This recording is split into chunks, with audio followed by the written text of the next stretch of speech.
안녕하십니까. 중소기업 ESG 대응전략 에센스 강의를 맡게 된 법무법인 대류가주의 윤대혜 변호사입니다. 오늘 이 시간에는 중소기업의 ESG와 관련한 법적 리스크와 그 대응에 대하여 몇 가지 내용을 함께 나누고자 합니다. 먼저 오늘 함께 나눌 내용의 순서에 대하여 말씀드리겠습니다.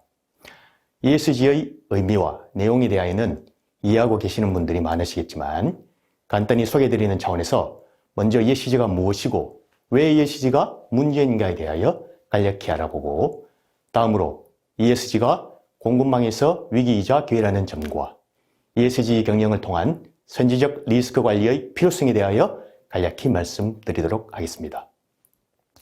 이어서 ESG의 주요 법적 이슈와 중소기업의 ESG 관련 주요 법적 대응 방안에 대하여 설명드리도록 하겠습니다. 많은 분들이 잘 아시는 바와 같이 ESG는 환경이라는 의미의 environmental과 사회를 의미하는 social, 지배구조를 의미하는 governance를 종합하여 약칭하는 것입니다. 기업의 전략을 실행하고 기업의 가치를 높이기 위한 능력에 영향을 미칠 수 있는 환경, 사회 및 지배구조에 관한 요소들을 포괄하는 개념이고, 이러한 요소들을 고려해야 지속가능한 발전을 할 수 있다는 철학을 담고 있는 것입니다. 기후온난화 등으로 인하여 지속적인 생존마저 위협받는 현대사회에서 기업의 현재의 실적만을 고려하는 것이 아니라 전 지구적인 차원에서 인류와 기업의 지속 가능성에 중점을 두는 것임을 이해하시면 될 것 같습니다. 지속 가능성 내지 지속 가능 발전이 무엇을 의미하는가에 대하여는 지속 가능 발전법에서 규정하고 있는데, 그 법률에서는 지속 가능성이란 현재 세대의 필요를 충족시키기 위하여 미래 세대가 사용할 경제, 사회, 환경 등의 자원을 낭비하거나 여건을 저하시키지 아니하고 서로 조화와 균형을 이루는 것이라 하고 있고, 지속 가능 발전이란 그 지속 가능성에 기초하여 경제의 성장, 사회의 안정과 통합 및 환경의 보존이 균형을 이루는 발전이라고 하고 있습니다. 요약하자면 현재 세대와 미래 세대가 공존할 수 있는 발전을 추구해야 한다는 것이라 할 것입니다. 이것은 어떤 시기에 있어서든 지켜져야 할 당연한 내용이기도 하지만, 한편으로 이러한 지속 가능성에 대한 고려가 모든 기업 경영 활동의 전면에 부각되는 것은 현재 우리의 여건이 그만큼 절박한 상황에 처해 있음을 의미하는 것이라고도 보여집니다. 이제는 투자자와 소비자에게 기업을 바라보는 기준과 관련하여 인식이 변화되고 있습니다. 과거와 달리 기업의 수익성뿐만 아니라 환경과 인권 등을 위하여 노력하는 착한 기업이냐의 요소도 고려하게 되었습니다.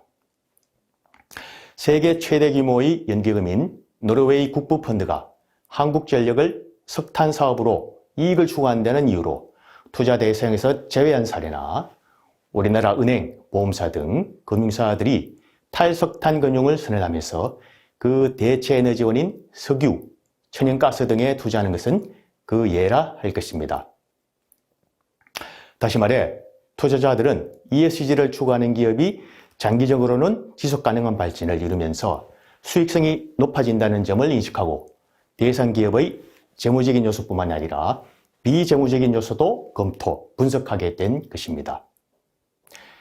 결과적으로 기업의 ESG 경영 여부가 기업의 리스크 판단의 기준이 되었으며, ESG 경영이 이루어지지 않는 경우에는 투자자들의 투자가 축소되고 소비자들이 그 기업의 제품을 외면하며, 특히 거래관계의 기업들이 거래를 중단하는 등 공급망에서 배제됨으로써 기업 가치가 하락하게 될 위험성이 커지게 되는 것입니다. 결국 이러한 추세를 고려한다면 ESG는 기업에게 단순히 멋진 일이 아니라 절실한 생존의 문제가 되었다 할 것입니다. 다음으로 ESG가 공급망에 미치는 영향에 대하여 좀 더 살펴보겠습니다. 여기서 우리가 이해해야 할 기본 전제는 ESG가 산업의 패러다임의 변화를 요구하고 있다는 것입니다. 이를 환경, 사회, 지배구조의 각 요소별로 말씀드리겠습니다. 먼저 환경 분야에서는 전 지구적 온실가스 감축과 산림 및 생태계 보호, 그리고 각종 유해 화학물질 규제의 움직임이 거세지고 있습니다. 2015년 12월 세계 195개국이 채택한 파리 기후협약에서는 향후 지구 평균 기온의 상승을 산업화 이전 지구 평균 기온에 대비하여 2도씨보다 상당히 낮은 수준으로 유지하되 1.5도로 제한하기 위해 노력한다는 장기 목표를 제시하면서 2020년부터 각국이 실제적인 행동에 참여하는 것을 골자로 하고 있습니다. 여기서 산업화 이전 시기란 국제기구의 기준에 의하면 일반적으로 1850년부터 1900년도까지를 말하고 과학자들은 지구 평균 기온이 산업화 이전보다 2도씨 이상 올라가면 홍수나 가뭄, 해수면 상승 같은 기후변화의 영향들이 재앙 수준으로 나타날 것으로 보고 있는데 이러한 점들을 고려한 것으로 보입니다. 그리고 파리 기후협약은 모든 국가가 스스로 결정한 온실가스 감축 목표를 5년 단위로 제출하고 국내적으로 이행하도록 요구하고 있습니다. 이에 따라 우리나라는 2021년 9월 24일 기후위기 대응을 위한 탄소 중립 녹색 성장 기본법을 제정하였고 2020년부터 단계적으로 시행하게 됩니다. 그 법률에 의하면 2050년까지 탄소 중립을 목표로 하여 정부는 국가 온실가스 배출량을 2030년까지 2018년의 국가 온실가스 배출량 대비 35% 이상의 범위에서 감축하도록 하고 개발사업 등에 대하여 기후변화 영향평가를 실시하도록 규정하고 있습니다. 따라서 정부의 부문별 온실가스 감축 목표 설정에 따라 대기업은 거래관계에 있는 중소기업을 대상으로 공급 제품에 관하여 탄소 배출량 측정과 저탄소 인증을 요구할 가능성이 크다고 할 것입니다.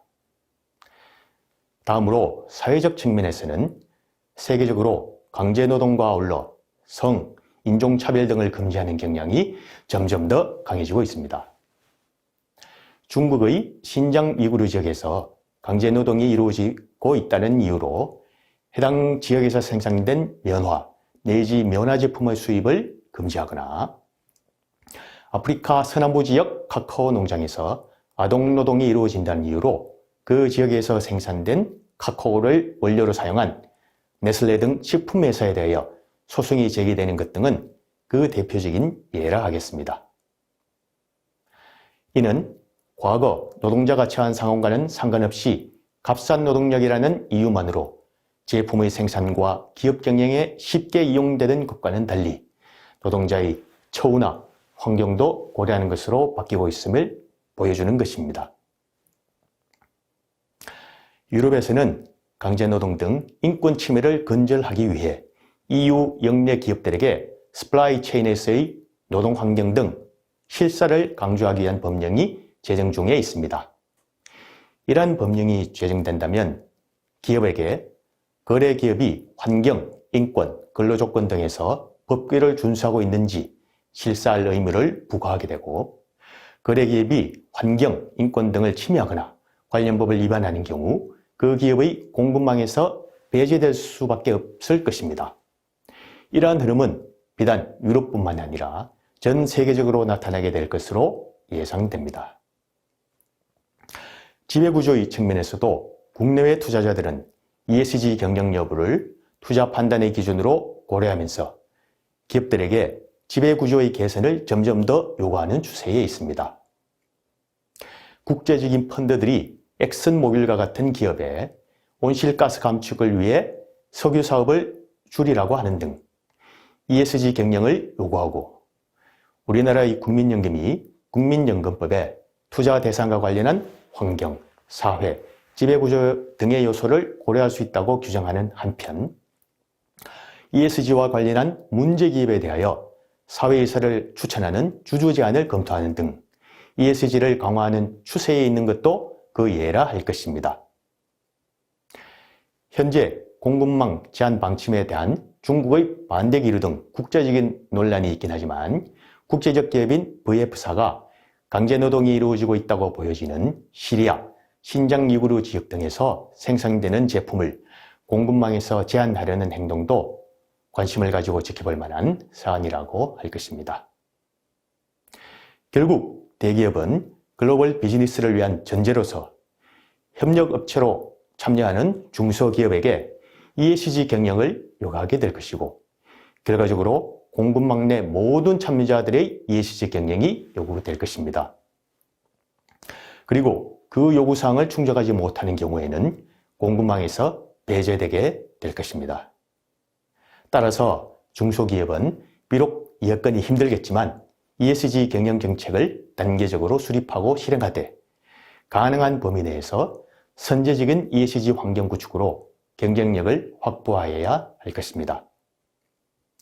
거기에 더하여 ESG는 따라가기에 급급한 기업에게는 기업 경영의 제한 요소가 되겠지만 앞서 실천하는 기업에게는 큰 기회가 된다는 것을 말씀드리고 싶습니다. 다음으로 ESG의 주요 이슈에 대하여 살펴보겠습니다. ESG와 관련하여 주요 이슈는 환경, 사회, 지배구조의 각 영역별로 다양한 내용을 포함하고 있습니다.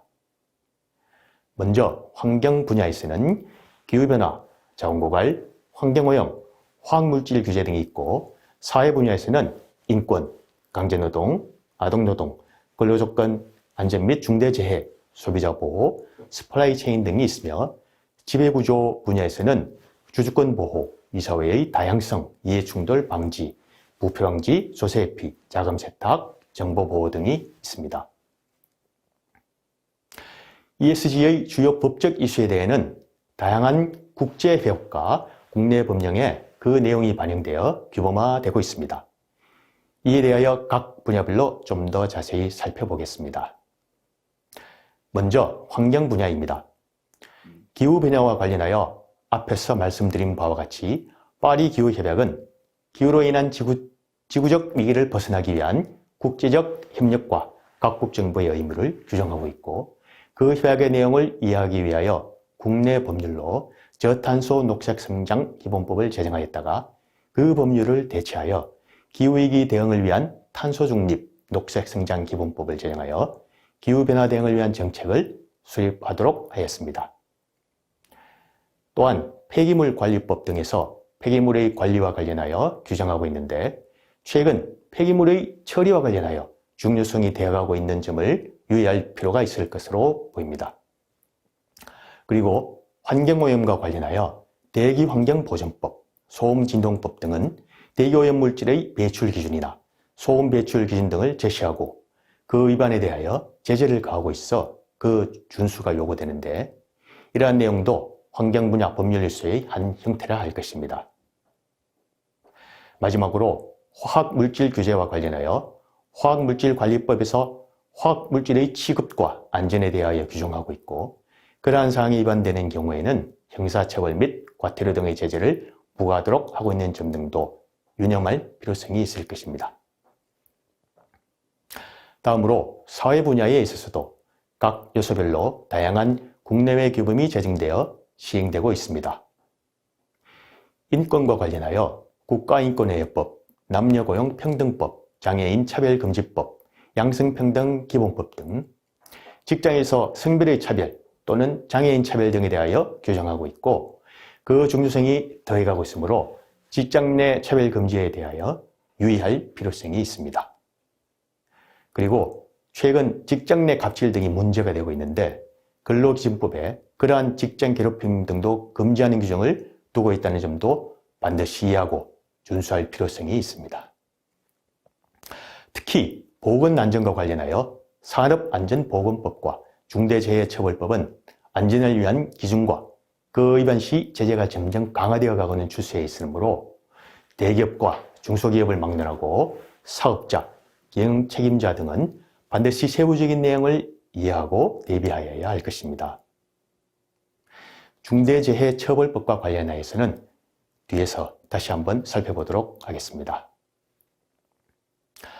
또한 물품의 제조와 공급의 전반에서 공정한 거래 질서를 유지하기 위하여 공정거래법과 하도급 공시지원법 등이 제정되어 계약 당사자 간의 불공정한 행위에 대하여 규율하고 있습니다. 따라서 그 위반으로 인한 불이익을 예방하거나 피해에 대한 권리의 보호를 위하여 관심을 가질 필요가 있을 것입니다. 지배구조의 분야에서는 이사회의 운영, 이해충돌 방지 등과 관련하여 상법과 자본시장법 등에서 규율하고 있고, 기업의 부패 방지와 관련하여 국제규범으로서 UN 반부패 협약이 채택되어 부패 방지를 강조하면서 각국 정부가 부패 방지를 위한 대책을 시행하도록 하고 있으며, 국내법적으로는 청탁금지법에서 공무원에 대한 금품 수수 등을 금지하고 있습니다. 또한 최근에는 정보보호의 중요성도 더해가고 있으므로 개인정보보호법, 정보통신망법 등에서 규율하고 있는 내용도 유의할 필요성이 있습니다. 이러한 다양한 법적 리스크 속에서 중소기업이 대응해야 할 몇 가지 사항들을 살펴보겠습니다. 먼저 환경규제와 관련하여 환경범죄 등의 단속 및 가중처벌에 관한 법률에 의하면 오염물질의 불법 배출, 환경보호지역 오염행위, 폐기물 불법 처리 등의 경우 대기환경보전법 등 기본 법률에 정해진 처벌에 더하여 가중처벌을 하고 있으므로 해당 법률 등에 위반되지 않도록 유의하여야 할 것입니다. 사회 분야에서는 특히 중대재해처벌법의 제정에 따른 대응이 필요합니다. 이 법률의 제정으로 인하여 상시 근로자가 5명 이상인 기업의 사업주, 경영책임자 등은 중대산업재해와 중대시민재해가 발생하는 경우 형사처벌과 징벌적 손해배상을 당할 가능성이 커졌다고 할 것입니다. 여기서 중대산업재해는 산업 현장에서 사고로 사망자가 1명 이상 발생하거나 6개월 이상 치료가 필요한 부상자가 2명 이상 발생하는 경우 등의 재해를 말하고, 중대시민재해는 특정 원료, 제조물 등의 제조, 관리상 결함으로 사망자가 1명 이상 발생하거나 2개월 이상 치료가 필요한 부상자가 10명 이상 발생한 경우 등의 재해를 말합니다. 안전의무에 위반하여 이러한 재해가 발생하는 경우 1년 이상 징역 또는 10억 원 이하의 벌금 등의 처벌을 받을 수 있으므로 안전의무의 준수에 유의하여야 할 것입니다. 또한 외국인 노동자에 대한 불법 채용과 근로조건 보장 등에 대하여도 유의할 필요성이 있으며, 제조물의 결함으로 인한 소비자보호법 위반 등도 그 중요성이 점차 더 증가하고 있으므로 소비자보호법과 관련한 사항도 관심을 두어야 할 것입니다. 그리고 상장기업의 경우에는 기업 공시제도도 강화하는 추세에 있으므로 허위 공시로 인한 불이익 등도 유의하여야 할 것입니다. 이상으로 중소기업의 ESG 관련 법적 리스크와 그 대응에 관하여 간략하게 말씀드렸습니다. 20분이라는 짧은 시간 안에 중소기업의 ESG 대응에 대한 세부적인 내용을 다루기에는 한계가 있음을 양해하여 주시기 바랍니다. 중소기업의 경우에는 여러 가지 제약으로 인하여 ESG의 전면적인 시행에 어려움이 많을 것으로 예상됩니다. 그러나 그럼에도 불구하고 대기업과 국제거래를 포함한 공급망에서 ESG의 흐름은 거스를 수 없는 대세가 되었다 할 것입니다. 또한 앞서 말씀드린 바와 같이 ESG를 따라가기에 급급한 기업에게는 기업 경영의 제한 요소가 되겠지만, 앞서 실천하는 기업에게는 큰 기회가 된다는 것을 인식할 필요가 있습니다. 따라서 중소기업도 가능한 범위 내에서는 각 산업별로 최우선적으로 고려해야 할 사항을 단계적으로 시행하는 등 ESG에 대한 대비를 위한 노력이 요구됨을 다시 한번 강조드리면서 오늘의 강의를 마치도록 하겠습니다. 부족한 강의를 끝까지 경청해 주셔서 감사드립니다.